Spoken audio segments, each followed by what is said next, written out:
नमो सिद्धार्णं नमो आयर्याणं नमो वज्रायाणं नमो लोये सर्वसाहूर्णं।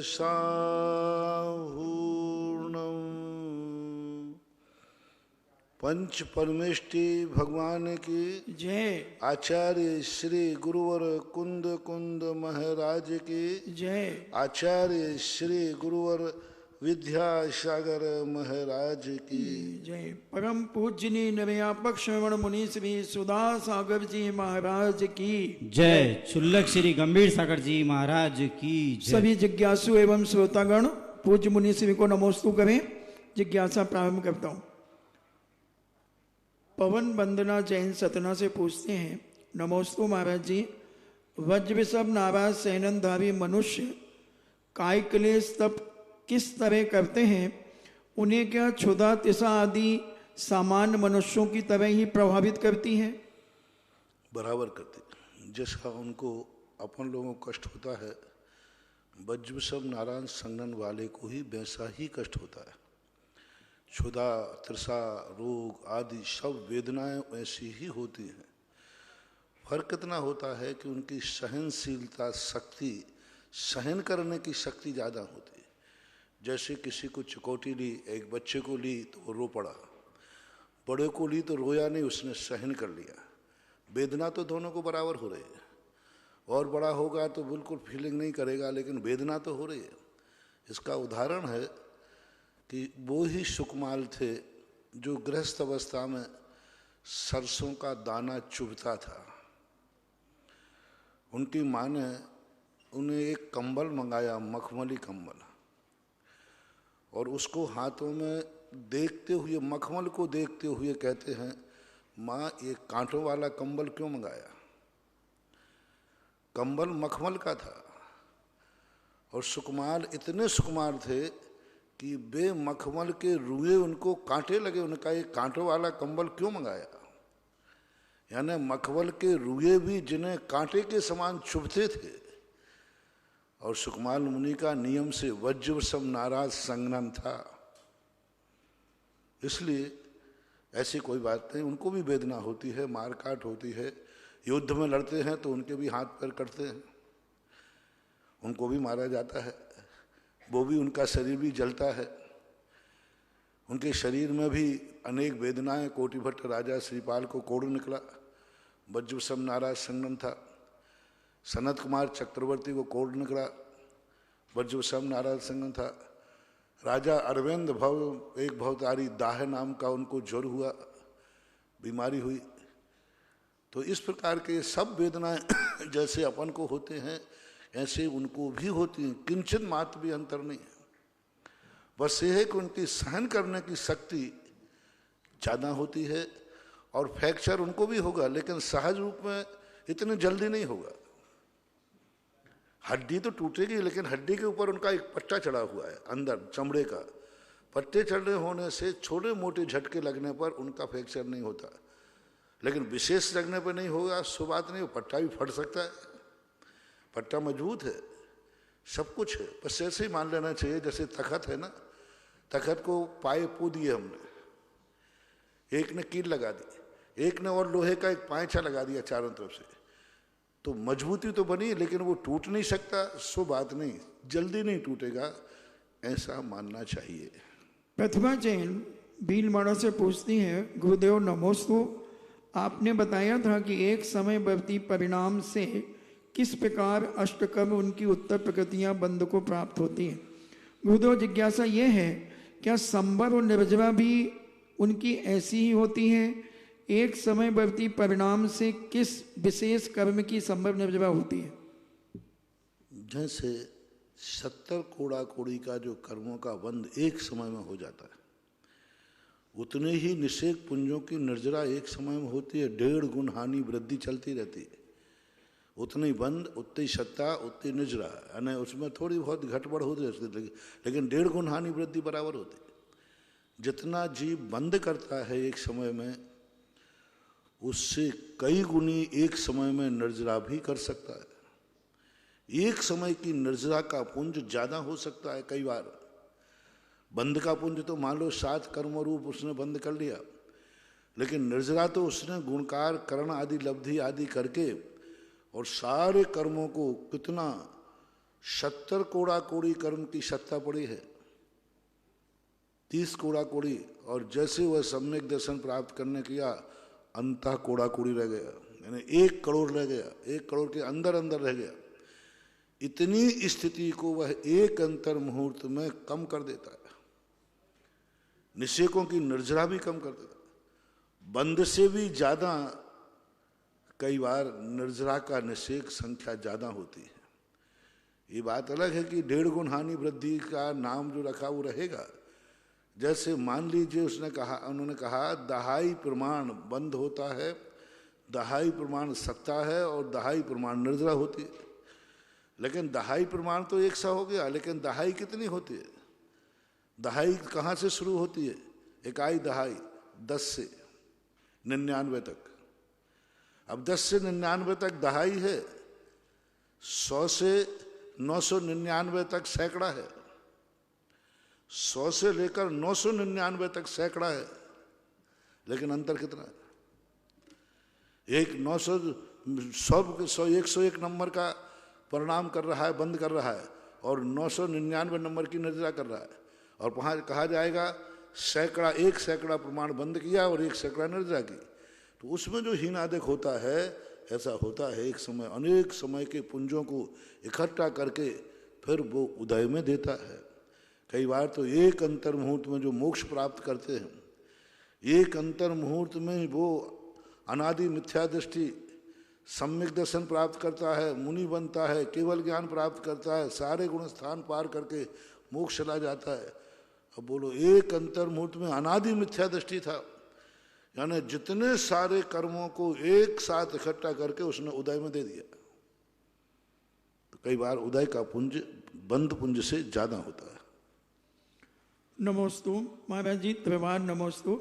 श्रीमती मंजू जैन संगम colony Jabalpur से पूछती हैं, महाराज जी किसी के मम्मी पापा को अपनी बेटी के यहाँ जीवन भर अगर रहना पड़े किसी कारणवश, तो उन्हें 100 सूतक कितने दिन का लगेगा? कोई माता पिता अपनी बेटी के यहाँ जीवन भर रह रहे हैं तो उनको 100 सूतक कितने दिन का लगेगा? यदि वो जीवन भर वहीं रहने का संकल्प कर चुके हैं कि मैं जीवन भर यहीं रहूंगा, अब मेरा यही छाइया है और उसी से फिर रोटी खाना सब कुछ करना, तो फिर बराबर सूतक मानना चाहिए, क्योंकि अब उन्होंने उसको घर मान लिया है मृत्यु पर्यंत तक के लिए।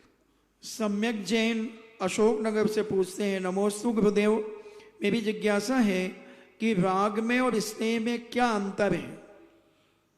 राग एक स्वार्थपूर्ण होता है, स्नेह में गुणानुराग होता है, उसके प्रति स्नेह भाव रखना, क्योंकि वो अच्छा आदमी है। वात्सल, स्नेह कहो, वात्सल कहो, मैत्री कहो, ये सब थोड़े अच्छे शब्द हैं। इसमें स्वार्थ हो कोई नियम नहीं है। इसमें व्यक्ति सोचता है अच्छा आदमी, इससे मुझे बहुत स्नेह है, वात्सल है। और राग भाव में ये मेरा है इसलिए राग है, अच्छा हो या बुरा हो। बेटा कैसा भी हो, बेटा है माँ के लिए, उसका राग भाव है, अच्छा है कि बुरा है, वो सब चीजें बात की हैं। और स्नेह में बुरा है तो स्नेह नहीं रहेगा, अच्छा है तो स्नेह रहेगा। स्नेह वात्सल एक निस्वार्थ होता है, एक नैतिकता बनती है और धर्म की तरफ बढ़ता है। राग में व्यक्ति स्वार्थ में अंधा हो जाता है। एक डाकू मारा गया, सारी दुनिया हंस रही है, खुशी मना रही है नगर में, लेकिन एक घर में सबको रो रहे हैं, मारो रही है। लोगों ने कहा माझी आप हंस नहीं, सारा नगर खुश मना, डाकू मारा गया, खूंखार डाकू। वो कहते सारी दुनिया का डाकू होगा, मेरा तो बेटा था, मेरा तो बेटा था। अब ये कहलाता राग है, यानी दुर्गुण से भरा है फिर भी ये मेरा है इसलिए राग है। स्नेह होता है तो ऐसा नहीं करता, इसने कहता नहीं गुण नहीं है तो मुझे कोई मतलब नहीं है, ऐसा माना जाए। श्रीमती राजकुमारी जैन गंज बौसवादे से पूछती हैं, महाराज जी क्षयोपशम क्या कहलाता है और कर्म के फल देने की शक्ति को क्या कहते हैं? शैवसम का अर्थ होता है जो कर्म हमारे ढाके हैं। एक देश का अर्थ होता है पानी में कीचड़ तो है लेकिन इतना गंदा भी नहीं है कि पिया नहीं जा सके, लेकिन इतना निर्मल भी नहीं है कि ये कह सकूं कि इसमें गंदगी नहीं है। एक काम चलाऊ वाली बात होती है। और दूसरा कर्म के फल देने की शक्ति को क्या कहते हैं? कर्म के फल देने की शक्ति को क्या कहते हैं? विपाक, अनुभव। श्रीमती चंदा डॉक्टर मगन जैन आष्टा से पूछते हैं, नमोस्तु महाराज जी, क्षयोपशमिक सम्यक तो कैसे भाव व चारित्र के पालन करने से प्राप्त होता है? क्षयोपशम सम्यक दर्शन, उपशम सम्यक दर्शन को प्राप्त करने के बाद होता है। और क्षयोपशम में तो यही है कि व्यक्ति चलमल का दोष लगाता है, बाकी देवसात गुरु तो यही होते, कोई उसमें विशेषता नहीं है।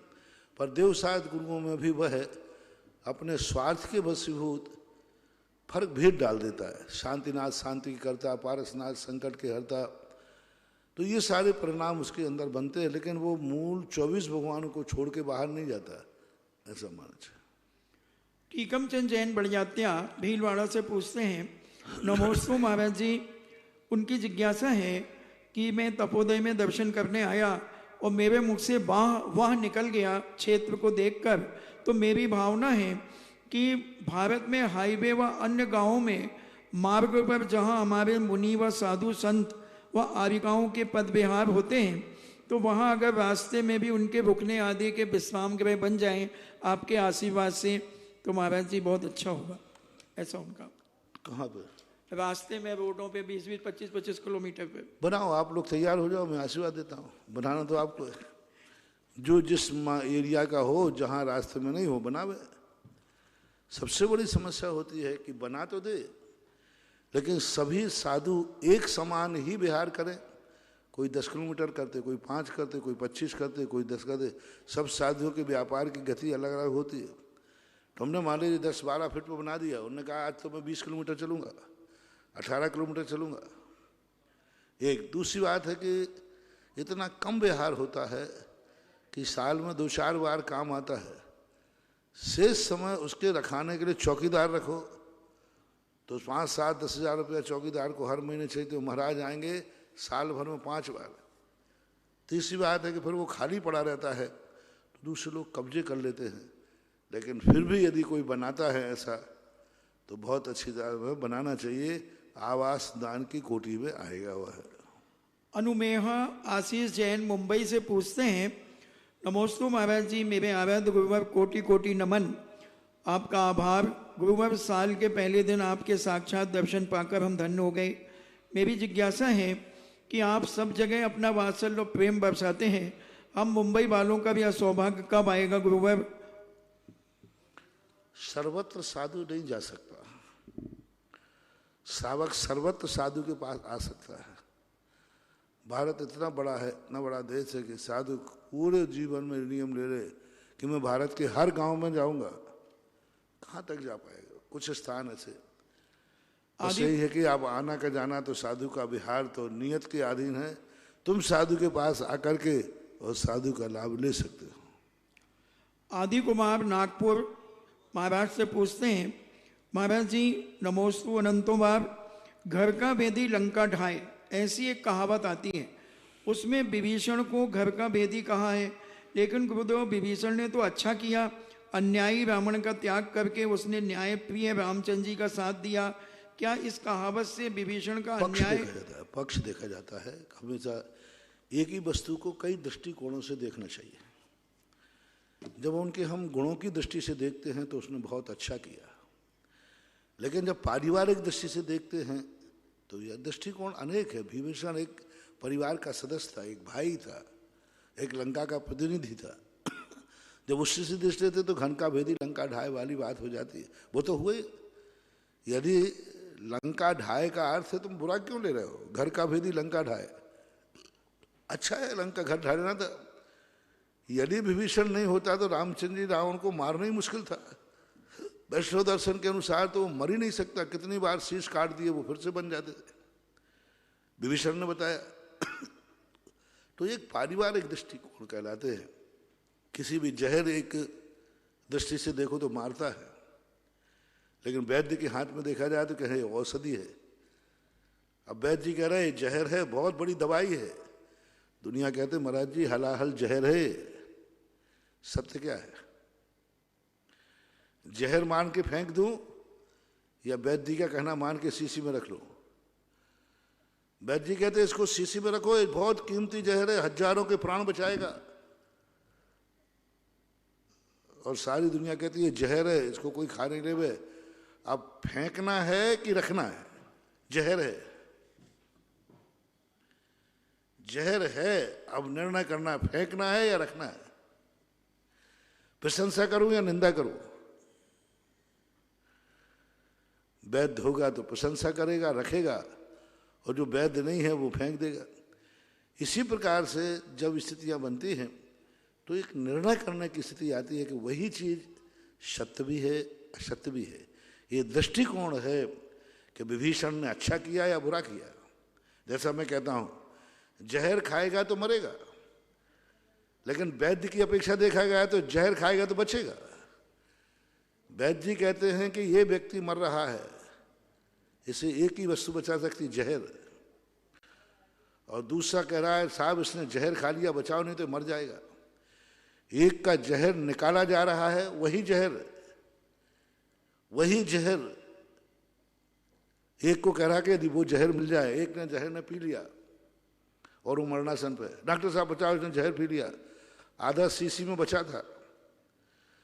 और एक व्यक्ति को किसी सांप ने काट लिया। वैद्य जी कहते हैं यदि जहर मिल जाए तो ये बच जाएगा। जो आधा शीशी बचा था, और डॉक्टर वैद्य जी कहते बहुत बढ़िया, लाओ लाओ, उसको पिलाया। आधा शीशी जिसने पिया वो मर गया, और आधा शीशी जिसने बच गया तो वो बच गया। जहर अच्छा है कि बुरा है? सापेक्ष से ही बोलते हैं। उसके लिए प्राण बचाने में कारण बना, उसमें घातक बना। ऐसे ही हर क्रिया होती है। विभीषण की क्रिया ऐसे ही मानना, जब पारिवारिक दृष्टि से देखते तो उसने गलत किया, लेकिन जब सत्य धर्म और की दृष्टि से देखते हैं तो उसका यही करना उचित था जो उसने किया, करना चाहिए। श्रीमती प्रियंका जैन, इंदौर। नमोस्तु गुरुदेव। मिट्टी के घड़े का मूल्य और परिवार की कीमत सिर्फ उनके बना लेने वालों पर निर्भर करती है। महाराज जी, पारिवारिक दायित्वों का निर्वहन किस तटस्थता से करना चाहिए जिससे परिवार में असंतोष, असंतुलन समाप्त हो जाए? सीधी बात, उत्तर तो आपके प्रश्न में ही है कि मिट्टी का बर्तन बनाने वाले के ऊपर उसने सावधानी से बनाया है, अच्छा चिकना बन गया है, अच्छा बन गया है तो कीमती हो जाएगा। और बनाने वाला चूक गया है, अस्थिर हो गया है तो दो पैसे नहीं मिलेंगे उसके।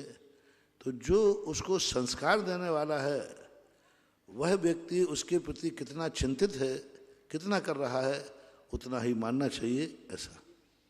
महेंद्र जैन, इंदौर से पत्रकार पूछते हैं, नमोस्तु गुरुदेव, किस उम्र तक पढ़ना है और किस उम्र में काम करना है, ये हमारी इच्छा से नहीं होता बल्कि परिस्थितियों पर निर्भर करता है। महाराज जी, परिस्थितियों के साथ समझौता करना क्या बड़े व्यक्तित्व का लक्षण है? बहुत लक्षण है। समझौता क्यों करो? परिस्थितियों से सामना करो। समझौता करने का सवाल है, सामना करो और परिस्थिति को हल करो। और परिस्थितियां जब आती हैं तुम्हें कुछ देने के लिए ही आती हैं, तुम्हारी जिंदगी को संभालने आती है। तुम्हारी परीक्षा है, चुनौती है कि तुम इन परिस्थितियों से जूझ करके अपने आप को कैसे निकालते। जज को प्रतियोगिता में क्या होता है, कठिन से कठिन प्रतियोगिता रख दी जाती है। उन परिस्थितियों से जूझकर आप बाहर निकलो, पुरस्कार मिलेगा। परिस्थितियों से निकलता है उसे तो पुरस्कार मिल जाता है। ऐसा गड्ढा खो दिया, बोले इसको छलांग लगा के उस तरफ जाओ, आग के छल्ले में से निकलो। परिस्थितियां हैं तो परिस्थितियां पार करना पुरस्कार के लिए कारण बनती हैं। इसलिए परिस्थितियों से समझौते के स्थान पर सामना करो और उसकी फाइटिंग करोगे तो आप अपने आप में बहुत सफलता होंगी और परिस्थितियां आपके पास झुकने को तैयार होगी, जो आज परिस्थिति के लिए तुम झुक रहे हो। ऐसा। संतोष देवी अजमेर से पूछती हैं, नमोस्तु गुरुदेव। महाराज जी, आपके प्रवचन सुनकर के हमने देखा कि तीर्थंकर की माता कि गर्भ में जब बालक आता है तीर्थंकर, उस समय अनुष्ठान होते रहते हैं, तो ऐसा अनुष्ठान हमें क्या करना चाहिए अपने परिवार की बहू बेटियों के लिए? अब अनुष्ठान तो जो महापुराण में लिखे हैं वो करें, और धार्मिक और कोई भी अनुष्ठान कर सकते हो। गर्भावस्था के समय पर कितने भी अच्छे कार्य करो उतना अच्छा है। प्रतिदिन विधान करो 9 महीने तक, प्रतिदिन शांति धारा दिखाओ 9 महीने तक, प्रतिदिन घर में भक्तांबर पाठ चलने दो 9 महीने तक, अखंड पाठ चलने दो, प्रतिदिन घर में दिवाली मनने दो, प्रतिदिन घर में अपने आप में आनंद ही आनंद मनाओ। कुछ भी कर सकते हो, ये तो आपके निर्णय पर है कि आपके गर्भ में जो जीव आया है उस गर्भ का मूल्यांकन कितना है, आपकी दृष्टि में कितना मूल्यवान है वो। तीर्थंकर जब घर में आते हैं, पूरे देवता 9 महीने तक 15 महीने तक रत्न वृष्टि करते हैं, दीप जलाते हैं, उत्सव मनाते हैं। उस अयोध्या के अंदर, उस बनारस के अंदर, उस कुंडलपुर के अंदर 15 महीने तक जो माहौल बनता है, प्रतिदिन महोत्सव, प्रतिदिन उत्सव, कभी कोई उत्सव कभी कोई उत्सव, तो कर सकते हैं, कोई बात नहीं। 15 महीने का समय 6 महीने पहले से 9 महीने गर्भ के, आप जितना अच्छा कार्य करो उतना ही शुभ है, कल्याणकारी है, ऐसा माने। यशोवर्धन जैन जबलपुर से पूछते हैं, नमोस्तु महाराज जी, हम अपने उपादान को कैसे बढ़ाएं जिससे हमारे पुण्य में वृद्धि हो? उपादान को बढ़ाना नहीं है, उपादान को जगाना है।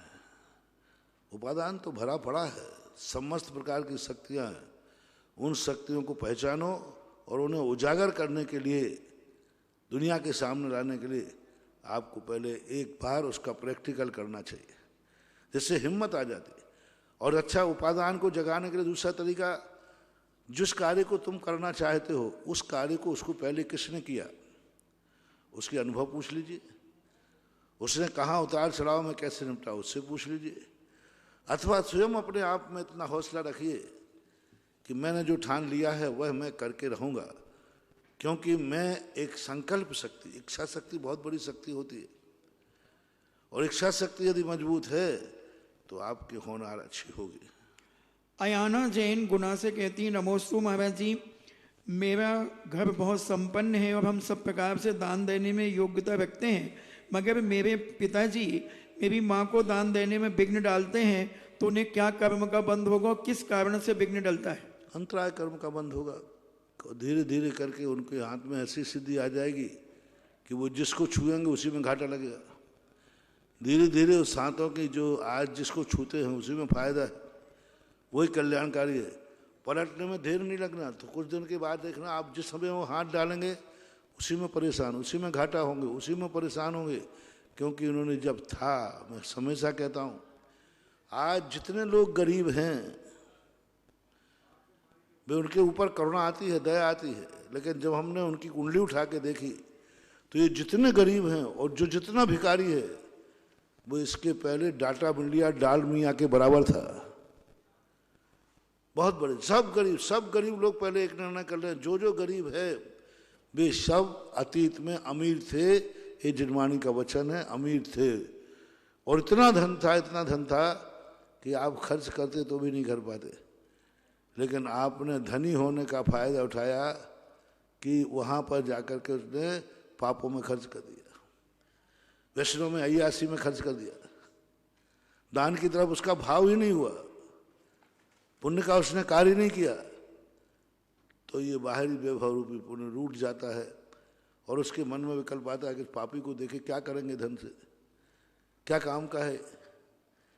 इसलिए सबसे पहले अपने अंदर ये देखो कि हमारी जो उपादान शक्ति है वह शक्ति के अनुसार हम कितना काम कर पा रहे हैं, और जिसको हम उपयोग कर रहे हैं उसकी उपादान शक्ति कितनी है। 1 लाख रुपए से क्या क्या किया जा सकता है। उपादान शक्ति जगाना, अपनी भी और उपादान की। पहला तो अपना उपादान समझो कि मेरे पास 1 लाख रुपया बचा है। दुनिया में कितने जीव हैं जिनका महीना का खर्चा नहीं चल रहा है, महीने का खर्चा नहीं चल रहा। और मैं पुण्यात्मा, देखो खर्चा के बाद भी 1 लाख रुपया मेरे हाथ में है, ये बचे हुए। तो पहले तो अपना उपादान देखो, फिर देखो इन 1 लाख रुपए की शक्ति कितनी है, 1 लाख रुपए की शक्ति कितनी है, कितना काम कर सकते, योग्यता देखो। 1,00,000 रुपया एक माँ को निपुति होने से बचा सकता है। 1,00,000 रुपया एक स्त्री को विधवा होने से बचा सकता है। 1,00,000 रुपया 2 बेटों को अनाथ होने से बचा सकता है। 1,00,000 रुपया किसी के परिवार को उजड़ने से बचा सकता है। 1,00,000 का मूल्यांकन कितना हुआ? और 1,00,000 रुपया अभी हाल जुए पर लगा दो, रात भर में इंद्रप्रस्थ खाली हो गया। क्या कीमत है पैसे की? इंद्रप्रस्थ की कीमत है, पूरा इंद्रप्रस्थ, पूरा करोड़ों अरबों रुपए की जायदाद की कीमत कितनी है? एक रात, एक चौपड़। तो अब ये चौपड़ इतना मूल्यहीन कर दिया, इतना मूल्यवान कर दिया। ऐसे ही अपने उपादान को देखना चाहिए कि मेरे उपादान की योग्यता कितनी है, शक्ति है। उपादान को समय दो, उसकी योग्यताओं को पहचानो। इसलिए रीना जैन बांसवाड़ा से कहती, नमोस्तु गुरुदेव, आपने बताया कि जीव को हम मारने से बचाते हैं तो भवांतर में वह जीव हमें मरने से बचाता है।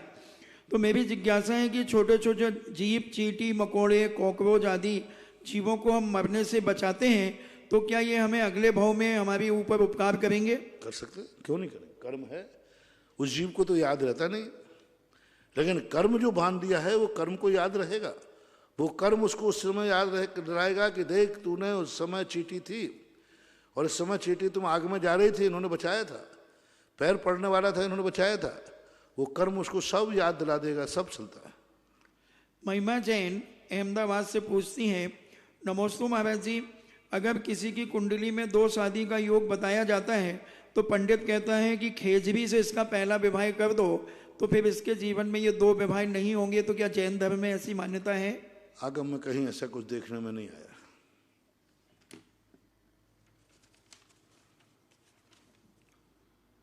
मीना कांशल अशोकनगर से पूछती हैं, अभव्य जीव क्या 12 सभा में जा सकता है? नहीं जा सकता। जो 12 सभा के बाहर जो स्तूप बने रहते हैं वहाँ अभव्य कूट है। स्तूप के बाहर जो स्थान है वहाँ तक जाता है, यानी समूषण के अंदर चला जाता है, मानस्तंभ चला जाता है, 7 भूमियों में पार कर लेता है, लेकिन अष्टम भूमि जो 12 सभा रूप होती है वहाँ तक नहीं जा सकता। नमोस्तु महाराज जी, बांसवाड़ा से एक प्रश्न है कि महाराज जी, आजकल लोग फटे कपड़े पहनते हैं, तो ये फैशन के नाम पर पहनते हैं, इससे क्या कोई कर्मबंध होता है क्या? अब ये तो जो फटे कपड़े खरीदते हैं नए, अब नए खरीदते हैं तो इसका ज्योतिष शास्त्र के अनुसार तो अशुभ है। तुरंत फटा हुआ कपड़ा पहनना या फट जाना ज्योतिष शास्त्र के अनुसार भद्रबाहु स्वामी ने छिन्न दोषों के अंतर्गत लिया। ये जो फटे कपड़े काट लेना, पहनना, ये सब दोष का कारण होते हैं, नहीं पहनना चाहिए। अब रही बात आज की फैशन की, तो अब फैशन से हम धर्म से कैसे तुलना करें? परम पूज्य आचार्य गुरुवर्तन शिरोमणि शेख छाट विद्यासागर जी महामुनिराज के परम प्रभावक शिष्य जगत पूज्य निर्यापक श्रमण मुनिपुंगव श्री सुधासागर जी महाराज के पवित्र पावन चरणों में जिनवाणी चैनल और सुधा कलश चैनल के माध्यम से देख रहे देश विदेश के सभी श्रावकों की ओर से कोटिशः नमोस्तु नमोस्तु नमोस्तु गुरुवर। बंधुओं, कल पार्श्वनाथ भगवान और चंद्र प्रभु भगवान के जन्म और तप कल्याणक, दो कल्याणक और दो भगवान और पार्श्वनाथ भगवान की केवल ज्ञान भूमि पर ये अवसर हमें मिला है। तो कल पार्श्वनाथ भगवान के तप और जन्म कल्याण के अवसर पर जिन लोगों ने शांति धारा करने का सौभाग्य प्राप्त किया, उनके नाम इस प्रकार है: रूपक वैशाली जैन टूंडला, ऋषभ अनीता अमित कुमार जैन बरुआ सागर, आभार निमित्तार्थम गीतांशी निशा जैन दिल्ली, सतीश श्वेता डोली निपुण जैन दिल्ली, चंद्र प्रभु जी पार्श्वनाथ जी के जन्म और तप कल्याण के अवसर पर राजेंद्र कुमार जैन विदिशा ने भी अपनी भावनाएं भाई है। और भी जिन लोगों की भावनाएं हो, पार्श्वनाथ भगवान की केवल ज्ञान भूमि, पार्श्वनाथ भगवान का जन्म और तप कल्याणक। कल भगवान पार्श्वनाथ के जन्म कल्याणक की बात है, यहाँ कल्याणक तो होते रहे। कल के कल्याणक पर एक ऐसी कल घोषणा होने वाली है जो बिजोरिया क्षेत्र का एक नया इतिहास आप जय हो और सारी दुनिया जानेगी कि इस कोरोना काल में बिजोरिया क्षेत्र में एक ऐसी अलौकिक घटना, ऐसा अलौकिक अतिशय हुआ जिसको सारा विश्व जो कोरोना के अंदर नहीं आ पाए, और जब देखेंगे तो चकित रह जाएंगे कि ये भिजोलिया का महाअतिशय कैसे हुआ। इसकी कल घोषणा होगी, कल अपन पारसनाथ के जन्म कल्याणक पर, क्योंकि कल खुशी का दिन होगा, और कल खुशी के दिन सारे जगत को एक सूचना, एक संकेत, एक नया आयाम को सोचने का मौका मिलेगा। अब कल तक आप इंतजार करें। जय हो। परम पूज्य गुरुदेव के आशीर्वाद से कल हम सभी लोग एक बहुत बढ़िया महाराज श्री के आशीर्वाद से हम एक घोषणा सुनेंगे। और आज की पहली जिज्ञासा है अश्वनी गोदा जयपुर। नमोस्तु महाराज जी।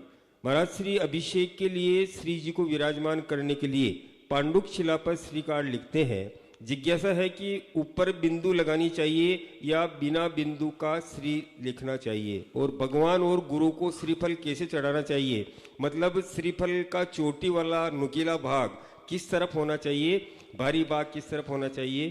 पहली बात तो स्वस्तिक बनाने के पीछे जो सिद्ध शिला के बनाने का जो औचित्य है, इसके संबंध में कोई आगम में चर्चा देखने को नहीं मिल रही। इसके नाना प्रकार के रूप मानते हैं। स्वस्तिक को चतुर्गति का प्रतीक मान करके सिद्ध शिला का रूप मानते हैं।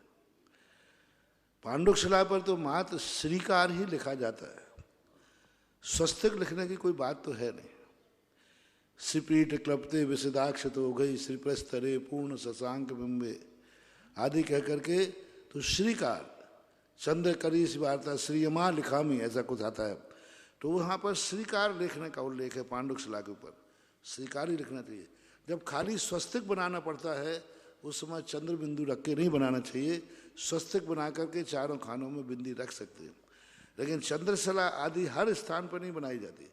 जहाँ स्वस्तिक अकेला हो वो मंगल के रूप में बनाया जाता है, और मांगलिक जो स्वस्तिक होता है उसमें ऊपर नहीं बनाया, कुछ प्रसंगों में बनाया जाता है ऐसा।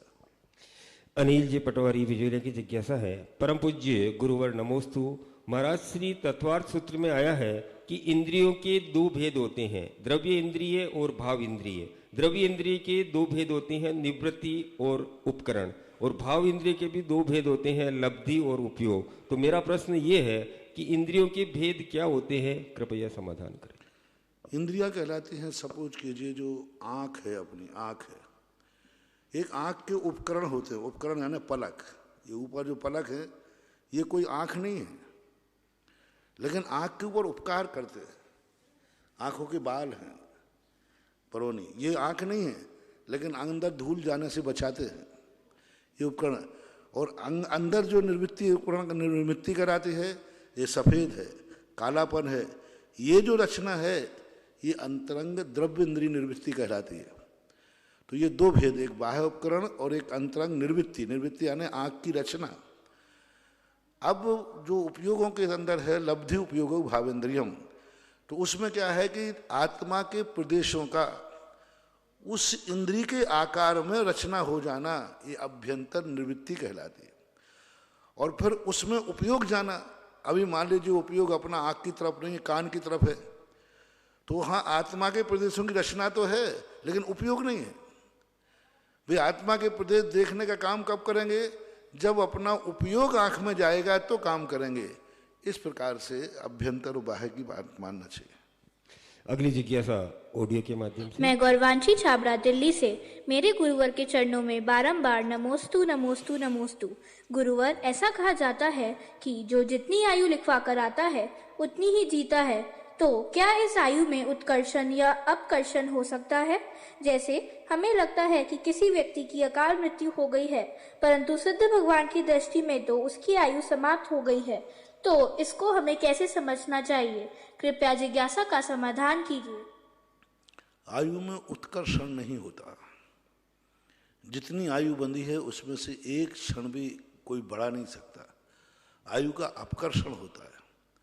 अपकर्षण जो है दो प्रकार का होता है। एक निषेक रूप अपकर्षण होता है जो प्रति क्षण होता रहता है, झरता रहता है, और एक अपकर्षण होता है किसी विशेष में घात स्थिति का अपकर्षण होता है। स्थिति का घात करते जाते उसे कम होता है। जैसे कोई व्यक्ति स्मोकिंग करता है, बीड़ी सिगरेट पीता है, तो एक बीड़ी सिगरेट पीने पर 3 मिनट की आयु खत्म हो जाती है। एक सिगरेट पीने पर। चिलम हुक्का पीते हैं तो उनकी कम से कम एक हुक्का पीने वाले की 5 मिनट की आयु खत्म हो जाती है, एक हुक्का पीने वाले की। तो इसी प्रकार से और भी लगाते हैं, शराब के और ज़्यादा हो जाती है टेंशन से। तो ये कहलाता है आयु कर्म का धीरे धीरे क्षय होना। तीसरा कहलाता है कि एकदम घात हो जाना, पूरी आयु जी रहे थे, एकदम एक्सीडेंट हो गया, रक्तस्राव हो गया, जहर पान आदि कर लिया, किसी ने मार दिया, तो एक साथ भी व्यक्ति का मरण हो सकता है। इस प्रकार से इसके भेद भी किए, चित, चावित और त्यक्त। च्युत अपने आप आयु पूर्ण करके पूर्ण होना, अपने आप जितनी आयु थी पूर्ण कर। चावित किसी के द्वारा हनन कर दिया जाएगा। त्यक्त स्वयं छोड़ता है, सुसाइड करता है, समाधि रहता है, त्यक्त कहलाता है। तो इस प्रकार से अकाल मरण होता है। जितनी आयु लेके आया था उसके निमित्त बनने पर बीच में भी मरण प्राप्त होता है। तत्वार सूत्र के अंदर स्पष्ट उल्लेख किया, तीर्थंकरों को छोड़कर, असंख्यात वाले आयु को छोड़कर, उपपाद वर वालों को छोड़ करके शेष की आयु अपघात हो सकती है, मरण हो सकता है। अगली जिज्ञासा पुनः ऑडियो के माध्यम से। ललितपुर से शीलचंद जैन, अनौरा परिवार का निर्यापक मुनि पुंगव श्री सुदासागर महाराज को त्रिवार नमोस्तु। हे गुरुवर, हमारी जिज्ञासा है कि कर्ण को दानवीर क्यों कहा गया और युधिष्ठिर को धर्मराज क्यों कहा गया? उन्होंने ऐसे कौन से कार्य किए? जबकि कौरवों ने पांडवों तो राज किया तो उनको तो कुछ नहीं कहा गया, और कर्ण का तो यह भी पता नहीं था यह किसके पुत्र हैं। हे गुरुवर, जिज्ञासा का समाधान का। ये दोनों उपाधियां प्राय वैष्णव दर्शन में विशेष रूप से देखने में आई। जैन दर्शन में ऐसा कोई विशेष उल्लेख नहीं मिला इनका, ना तो धर्मराज रूप का और ना ही दानी वीर कर्ण का। वैष्णव दर्शन के अंदर बड़ी कहानी है इसकी कि ये वैष्णव जो कर्ण है ये सूर्य पुत्र माना जाता है इंद्र के लिए। तो जब इसके पास जब कवच था, एक कुंडल था, अवैध कुंडल कवच, उसको कोई मार नहीं सकता था। लेकिन जब स्थिति ऐसी बनी तो अर्जुन ने तपस्या करके और जो कुछ भी सूर्य इंद्र आदि को सिद्ध करके और उनका कवच कुंडल मांगने के, उस समय इसका नियम था कि जिस समय ये प्रातःकाल नदी में जलांजलि देकर जल चढ़ा करके वापस लौटता था, उस समय इससे जो व्यक्ति जो मांग लेगा वो देगा। नियम था उसका, दिन भर में नहीं था, उस समय था। जिस समय भगवान की भक्ति करके लौटता है, जो मांगेगा वो देगा। उसी समय इंद्र ने आकर के इससे मांगा, कर्ण तुम्हारा नियम है तो मैं इस समय आपके कवच और कुंडल मांगता हूं। कवच कुंडल मांगना और उनको देना, यानी इतना बड़ा कि अपनी जिंदगी के दे दिया। लोक कहानियों में एक कथा आती है कि कर्ण जब वैष्णव दर्शन के अनुसार युद्ध में मारा गया तो दानवीर कर्ण का नियम था कि हमारे दरवाजे से कभी कोई खाली हाथ नहीं जाएगा। और वहाँ ये मान्यता है यदि कोई नियम अपना उत्कृष्ट रूप से पालन कर लेता है तो देवताओं के सिंहासन छिन जाते हैं। वोटिंग सिस्टम होता है वहाँ। तो एक देवता ने कहा कि इसको भ्रष्ट करना है और इसका नियम है कोई दरवाजे से खाली नहीं जाएगा। तो उस समय पहुंचा जब वो मृत्यु शैया पर लेटा हुआ था। बोले, कर्ण मैं एक विप्र बन के आया हूं, मैं तेरे सामने याचना करता हूं, मुझे कुछ दे दे। कर्ण कहता है, ओहो, मेरे जीते जी आज तक मेरे दरवाजे से कोई खाली नहीं लौटा और आज मैं मरणासन अवस्था में हूं, अंत बार मेरे यहां से खाली लौटेगा। ब्राह्मण कहा, जाऊं मैं वापस? और तूने कहा था जीवन पर्यंत मेरे दरवाजे से खाली नहीं लौटेगा। थोड़ी देर बाद उसे ध्यान आया, उसने कहा, हे विप्र देवता, खाली मत लौटो, मुझे एक पत्थर उठा के दो। पत्थर उठा के दिया और कर्ण ने सोने के दांतों में मड़वा रखे थे, मड़वा लेते ना वो, उसने पत्थर से अपना सोने का दांत तोड़ा। बोले, विप्र देवता खाली हाथ मत जाओ, ये सोने का दांत ले जाओ, यह तुम्हारा बहुत कीमती है, इससे तुम्हारी आजीविका चल जाएगी। यानी मंत्र अंतिम समय तक दान दिया उधर कुंडल कवच दान दिए। तो इस प्रकार की उनकी प्रतिज्ञा के कारण से धन, उसी समय इंद्र ने उन्हें कहा तुम दानवीर कर्ण के नाम से प्रसिद्ध हो गए। धर्मराज के संबंध में अनेक किंवदंतियां आती हैं, क्योंकि उन्होंने कुछ ऐसे कार्य किए कि धर्म के कारण से उन्होंने, देखो वनवास चले गए, लाक्षागृह में जलाया गया तो भी भाइयों से बैर भाव नहीं किया, वनवास हो गया, द्वारा वनवास हो गया, युद्ध में हार गए, द्रौपदी का चीरहरण हुआ और जंगल में थे, और दुर्योधन को किसी किरातों ने बंदी बना लिया तो भी धर्मराज ने अर्जुन और भीम को भेजकर छुड़ाया।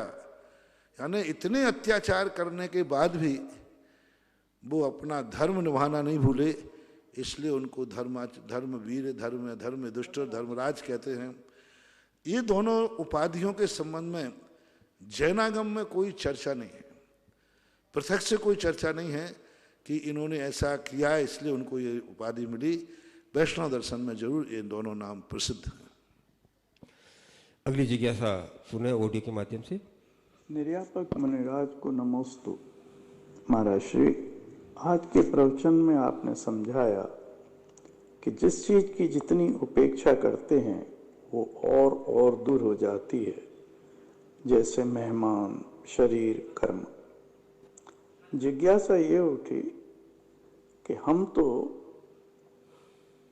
पुण्य की को इतना चाहते हैं, फिर वो हमसे क्यों दूर हो जाता है? महाराज जी की जय। चाहते तो हैं लेकिन उसको पास में भटकने नहीं देते। मेहमान से तो क्या आएंगे कि आप हमारे यहाँ भोजन करने आ जाना, और ताला लगा के भाग जाते हैं। हाँ, पुण्य को चाहते तो हैं। एक बार पुण्य और पाप में बड़ा विसंवाद हुआ है। डॉक्टर साहब के प्रश्न से बहुत अच्छा एक उदाहरण ध्यान आ गया कि उन्होंने कहा पुण्य और पाप, पाप कहता है मैं बड़ा हूं, पुण्य कहता है कि मैं बड़ा हूं। दोनों में विसंवाद हुआ। बीच में एक देवता ने आया, भैया क्या बात है? बोले मैं बड़ा हूं, वो कहता मैं बड़ा हूं। तो देवता ने बोला भाई दोनों अपनी अपनी बात स्पष्ट करो, तुम कैसे बड़ो? तो पाप कहता है देखो साहब मैं बड़ा हूं, सारी दुनिया मुझे करती है, सारी दुनिया पाप करती है। पुण्य कहता है सारी दुनिया मुझे चाहती है, चाहने वालों की किनकी संख्या ज्यादा है? पुण्य को चाहने वालों की, और करने वालों में संख्या किसकी है? यदि जब करना देखा जाएगा तो पापियों की संख्या ज्यादा, पाप करते लोग ज्यादा पाए जाएंगे, और चहेतों की संख्या दी जाए तो पुण्य को चाहने वाले ज्यादा हैं। निर्णय हुआ तुझे तो मात मन से ही चाहते हैं, हमें तो जिंदगी में करते हैं। वोटिंग डलवाओ तो जिंदगी में करते जो पाए जाएंगे। तो हम मन से चाहते हैं पुण्य को, लेकिन पुण्य करना नहीं चाहते। पुण्य को चाहते हैं, पुण्य की क्रिया करना नहीं चाहते। और पुण्य की क्रिया करने लग जाए, इनकी संख्या कितनी है? पुण्य को चाहने वालों की संख्या जितनी है, क्या उतने पुण्य को करने वालों की है? जिन जिन साधनों से पुण्य मिलता है, वो कहते हैं ना सब सुख चाहते हैं, लेकिन कार्य कौन से कर रहे हैं? दुख के, दुख के कार्य कर रहे हैं। यानी जाना चाहिए मोक्ष की तरफ, जाना चाहिए शिखर जी की तरफ, और जा रहे हैं बॉम्बे की तरफ। यानी पुण्य को चाह रहे हैं, लेकिन पुण्य जिन रास्तों से, जिन क्रियाओं से आता है, उन कार्यों को कितने लोग पुण्य कर रहे हैं? करने वालों की संख्या कम है। इसी सिद्ध होता है कि हमारी उपेक्षा पुण्य जान रहा है, तुम मुझे चाह रहे हो। जैसे तुम कोई आ जाए कि आओ साहब भोजन कर लो, और वो कहते हाँ साहब बैठे जाता हूं, अरे मैंने तो ऊपर से कहा था, ये तो सही सही बैठ गए। तो पुण्य की क्रियाओं में ऐसा है कि लोग चाहते हैं लेकिन उसको करते नहीं हैं, इसलिए वो पुण्य की उपेक्षा मानी जाती है। तो उपेक्षा कई प्रकार से होती है, मन से उपेक्षा और एक क्रिया से उपेक्षा। तो क्रिया की जो उपेक्षा है, इस कारण से पुण्य चाहते हुए भी पुण्य नहीं आता।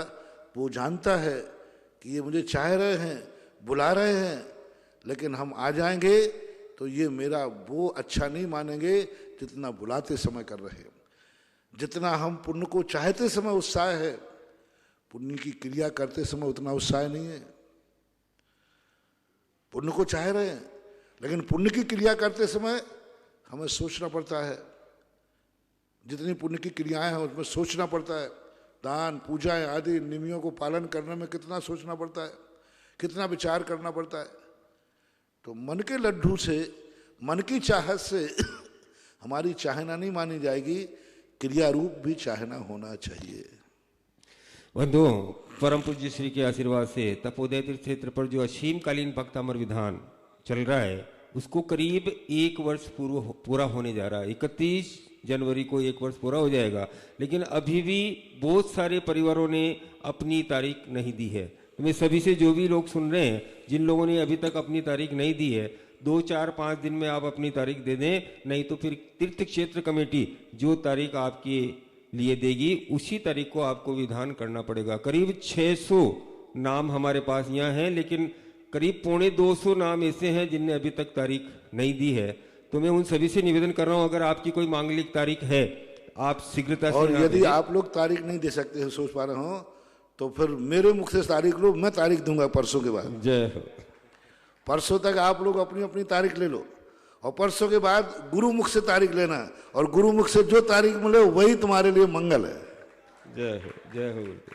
तो सभी बंधुओं से निवेदन है, आप अपनी अपनी तारीख शीघ्रता से दे दें। और महाराज श्री क्लर्क कॉलोनी इंदौर से सुनीता गोवाड़िया की जिज्ञासा नहीं है, आशीर्वाद चाहती है। नमोस्तु गुरुदेव महाराज जी, हमारी भावना है दिनांक 21 मार्च 2021 से तपोदय तीर्थ क्षेत्र पर हम सिद्ध चक्र मंडल विधान करने की भावना हो रही है, कृपया आशीर्वाद प्रदान करें।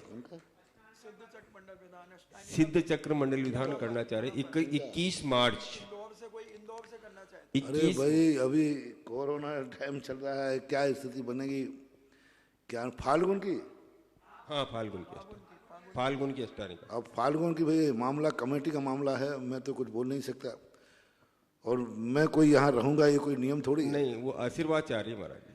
और आशीर्वाद के लिए मैं अभी कैसे, कमेटी का मामला है, कमेटी जाने, और कोरोना वगैरह चल रहा है, सब चीज़ों पर विचार करें। परिस्थितियाँ जितनी हैं उनको देखकर कमेटी से आप बात करना है। कमेटी की सहमति हो तो मुझे क्या ऐतराज है, मेरा तो आशीर्वाद अच्छे कार्य के लिए। अगली जिज्ञासा ऑडियो के माध्यम से।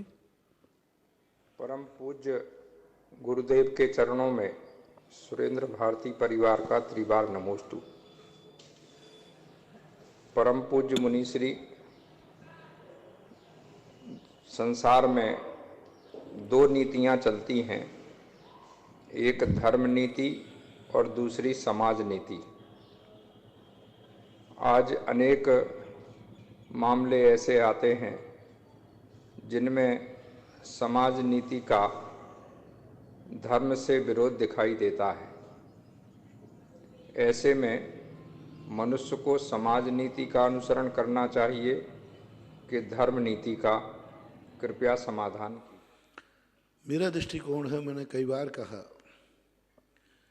समाज और धर्म नीति विरुद्ध हो ही नहीं सकती।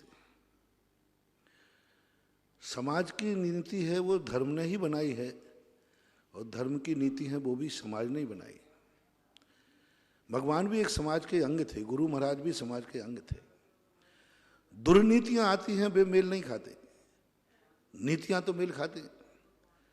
सामाजिक जो नीतियां हैं, हमारे शास्त्रों में स्पष्ट उल्लेख आया है कि ऐसी लोक नीति, समाज नीति जिससे धर्म का विनाश ना हो, वो लोक नीति को धर्म भी स्वीकार करता है। धर्म में उसको कोई ऐतराज नहीं है, बस धर्म का नाश ना हो, सम्यक दर्शन ज्ञान चारित्र का नाश नहीं हो। ऐसी लोक नीतियां, व्यवहार नीतियां हैं, वे समाज को मान्य हैं। लेकिन ऐसी लोक नीति मान्य नहीं है जिससे सम्यक दर्शन धर्म का नाश हो जाए। और वे सामाजिक नीतियां भी मैंने कहूँगा, उसे दुर्नीति कहूँगा, कि बहुत ऐसी दुर्नीतियां हैं जो धर्म उसका सामंजस्य नहीं बैठाल सकता। फिर भी जब बैठाना है तो धर्म को अलग कर देना चाहिए और अपनी नीतियों को उसको करना चाहिए। जैसे सपोज कीजिए कई बार आता है रक्तदान, एक सामाजिक नीति है, लोग इसको धर्म का पायजामा क्यों पहनाना चाहते हैं, क्यों धर्म का टाइटल देना चाहते हैं? आप धर्म से दूर रहकर रक्तदान दीजिए, कोई दोष नहीं है, लेकिन रक्तदान को तुम धार्मिक क्रिया मान करके दोगे तो धर्म उसका विरोध करेगा कि नहीं ये धर्म नहीं हो सकता, गलत है। तो कुछ चीजें ऐसी होती हैं दुनिया में जो असाधारण लक्षण वाली होती हैं, एक दूसरे से तुलना नहीं की जा सकती। बेटा और पिता के बीच में कुछ कार्य ऐसे होते हैं जो वो एक दूसरे को शेयर नहीं कर सकते। इसका अर्थ है नहीं कि हम संबंध तोड़ दिया है, मर्यादाएं हैं। तो इस प्रकार समाज की कुछ नीतियां ऐसी हैं जिसे धर्म से कोई तुलना नहीं करना चाहिए और धर्म का उसे रूप देना भी नहीं चाहिए। उसे लोक रूढ़ियां, लौकिक व्यवहार, जन व्यवहार, जनपद सत्य नाम से कहा गया, उसको उसी रूप में स्वीकार करना चाहिए। आप लोग क्या करते हैं कि लोक रूढ़ी, जनपद रूढ़ियों को धर्म का तिलक लगाना चाहते हैं, जिससे ये हो जाए कि मैंने समाज की नीति की है, मैंने कोई पाप नहीं किया, धर्म किया, मुझे पुण्यबंध ही होगा। जब जब समाज की नीति को धर्म की नीति का तिलक चाहा तो धर्म ने विरोध किया कि हम तुम्हारे लिए इसकी मान्यता नहीं दे सकते, और जब धर्म ने उसकी सहमति नहीं ली, हम धर्म से नहीं पूछना चाहते हमारी सामाजिक नीति है, धर्म कहता है मुझे कोई ऐतराज नहीं, आपकी नीति आप करो, लेकिन आपको पुण्यबंध होगा, मोक्ष मार्ग होगा, कर्मों की निर्जरा होगी, सो बात नहीं, आपको पाप बंद हो, आप जानो। कितनी क्रियाएं हैं जिसमें पाप का आश्रय होता है और आप करते हैं, धर्म की सहमति नहीं है, लेकिन आप धर्म कहता है मेरे से मत पूछना। थोड़ा सा उदाहरण देता हूं। धर्म से कहा कि महाराज को आहार देना चाहिए, बोले देना चाहिए। रोटी बना के देना चाहिए कि बिना बनाए देना चाहिए? कच्चा देना चाहिए, पक्का देना चाहिए? बोलो जल्दी बोलो। तो धर्म कहता है पक्का देना चाहिए, प्राशुक देना चाहिए। अब पूछो क्या चूल्हा जलाना चाहिए?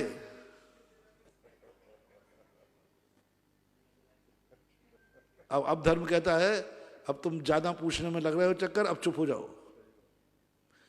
साधु को मेरे से पूछा, मान लीजिए महाराज साधु को कमंडल में पानी देना चाहिए कि नहीं देना चाहिए, गरम देना चाहिए कि ठंडा? गरम देना चाहिए।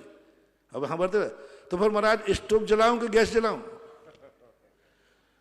चूल्हा जला के गरम करूं कि क्या करूं? अब साधु क्या बोले, महाराज आप देखो आपने कहा पानी देना चाहिए, गरम देना चाहिए, अब मैं कह रहा हूं चूल्हा जला लूं, आपकी आज्ञा है चूल्हा जलाना चाहिए नहीं। अब धर्म यहां बोलेगा कि चुप हो जाएगा? चुप हो जाएगा। और चूल्हा जलेगा कि नहीं जलेगा? ये तुम्हारी सामाजिक सांसारिक परंपरा है। लेकिन साधु यहां तक कह देगा पानी देना चाहिए, गरम देना चाहिए, लेकिन चूल्हा जलाना चाहिए ये नहीं बोलेगा, मौन हो जाएगा। अब तुम इससे कहो नहीं मैं तो चूल्हा जलाऊंगा, आप आज्ञा दोगे तो जलाऊंगा, नहीं तो मैं नहीं जलाऊंगा।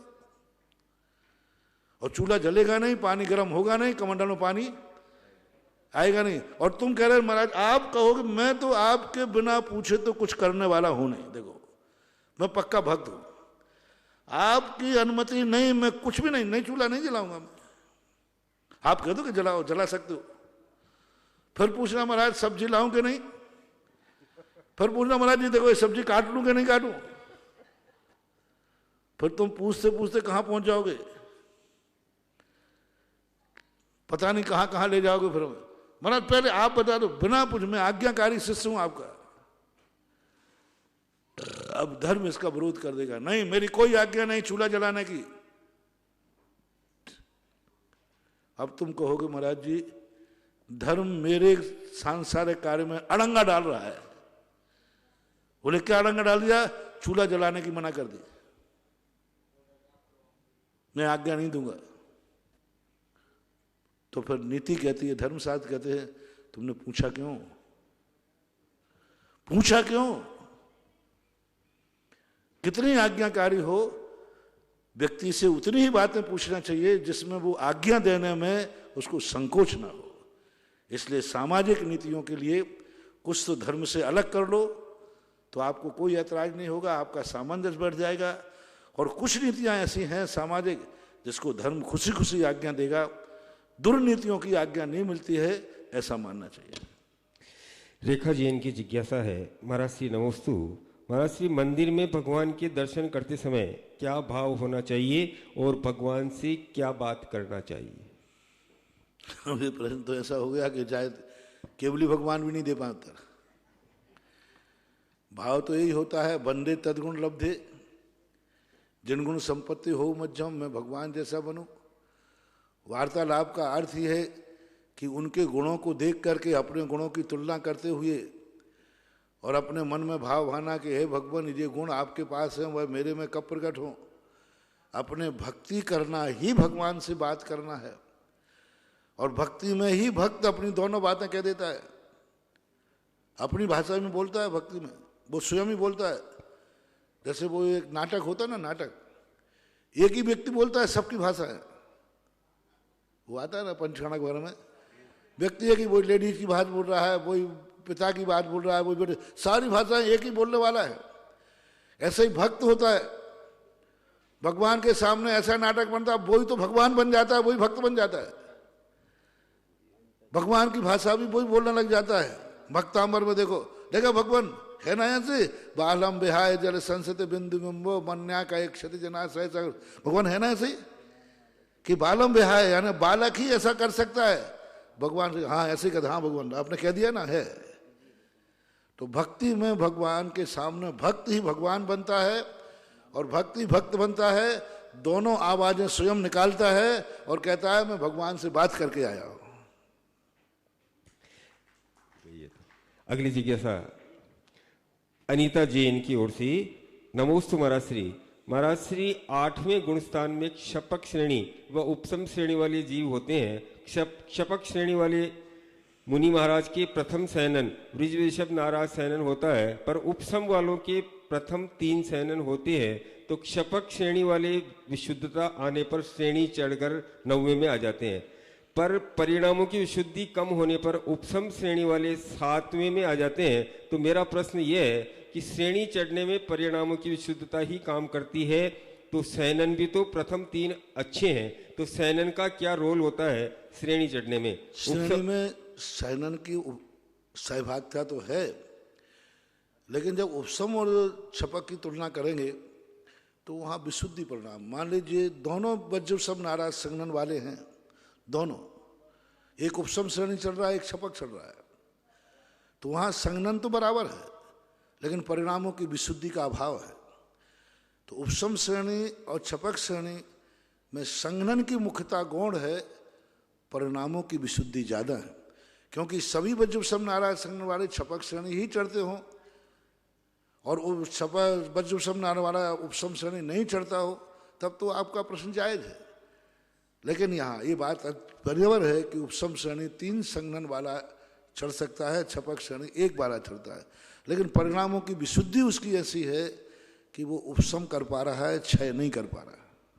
अगली जिज्ञासा पुनः ऑडियो के माध्यम से। नमोस्तु महाराज जी, मैं शेखर जैन नसीराबाद से।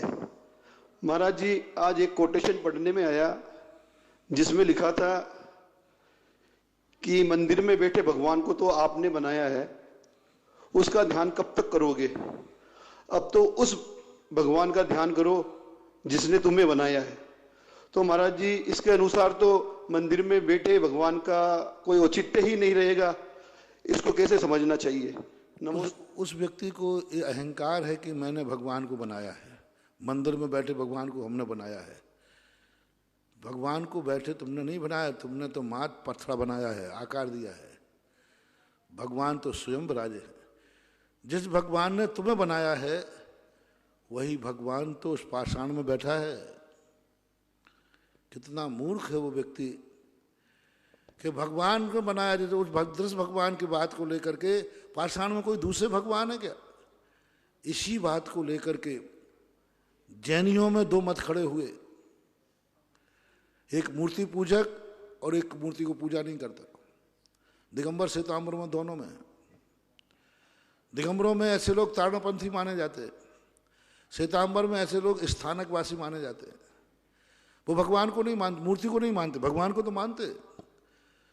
वो कहते हैं उस भगवान को मानो जो साक्षात सिद्धालय में बैठा है। मंदिर के भगवान मानो, ये तो पथरा है। पर ये नहीं समझ पाते वो लोग कि वही भगवान जो हमारे अदृश्य है उसको मूर्ति में बैठा करके हम उसका दृश्य देख सकते हैं, छवि देख सकते हैं। जब व्यक्ति को स्वयं कोई चीज हासिल नहीं हो, उसका फोटो मिल जाता है तो उससे भी संतोष कर लेते हैं। तो ये जो भगवान वही भगवान है, उन्हीं का एक स्थापना है।